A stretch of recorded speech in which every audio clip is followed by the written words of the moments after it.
Hello YouTube. Welcome back to Rainy Day Writing Guild. My name is Jake. Happy Wednesday.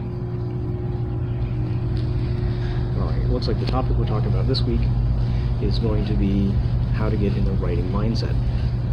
So whether that is the actual act of writing or what it takes to sit down and tackle a project, I'll go ahead and address both. Alright, to actually write, like Joy said, you need a comfy chair. Not too comfortable to where you fall asleep, but neither is it too uncomfortable, so that all you can think about is how much your back hurts. So once you have butt in chair, step number 2 for me is sufficiently caffeinated. So tea, coffee, energy drinks, things of that nature. Anything to keep your eyes open. Next piece is music. Now, like Riley said, I enjoy to have a music that meets the mood of the scene you're trying to convey. So if it's an action scene, you want high beats per minute. If it's something slow and melancholy, you want music to match that. Now the other piece too is the actual implementation, the actual pen to paper, as it were. Now sometimes, that's what you do. I do carry a notebook and pencil sometimes, whenever inspiration strikes and you need to write something down. But 98% of my writing, the actual writing part, is done at my computer, keys and keyboard. Alright, so that's what it takes for me to actually sit down and do the writing bit. Now, when it comes to tackling a project, I've always written novel-length pieces, so I've never done any flash fiction or short stories. So I'll tell you what works for me, and you can extrapolate. What works for me is what is called the snowflake method. Now, some of you, I'm sure, have heard of this. I swear by it. I have to plan, I have to plot. I can't be like some of you out there that you just fly by the seat of your pants. It doesn't work for me.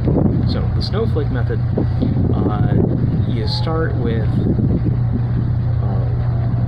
5 sentences.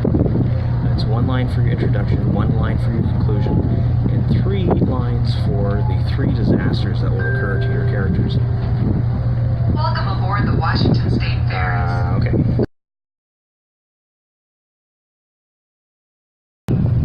These also kind of correlate with the 3-act model, where Act 1 is getting the protagonist out of their shell. Act 2 is divided into 2 parts. So Act 2A and Act 2B. Is where a lot of the action happens. And Act 3 is the climax and then the wind down. So, Disaster 1 is in Act 1, Disaster 2 is in Act 2A, and Disaster 3 is in Act 2B. Okay, you write 1 sentence for each of those. And this is good practice too for your log lines, for when you're pitching to agents and editors, to be absolutely to the point, concise, to tell your story in 12 to 15 words. I think that's what they're looking for. So you've got your 5 sentences. Here comes the snowflake part, where ice crystals build on one another until they become this grander thing. Take each of your sentences and turn it into a paragraph. So we're going back to high school, kids. You've got your 5-paragraph essay. Okay, so now you've got 5 paragraphs for your intro, each of your 3 disasters, and your conclusion. So now, take it even further. So you turn each paragraph into a page. Now you've got 5 pages worth.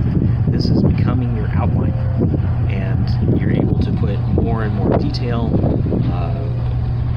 but it's not this overwhelming, obnoxious, huge, daunting task. You've broken it down into manageable pieces. So it's like that old adage, how does a man eat an elephant? One bite at a time. You don't take on the whole damn thing. You have to do it one manageable component a piece. So that's how I get into the writing mindset. That's how I sit down to write and how I tackle a project. Let me know in the comments if you also use the snowflake method, or if you found something else that works better for you. Drop a like, subscribe, tune in tomorrow to hear from Brandon and see how he does it. Otherwise, thanks for tuning in. We'll see you again next week. Take care, guys. Bye-bye.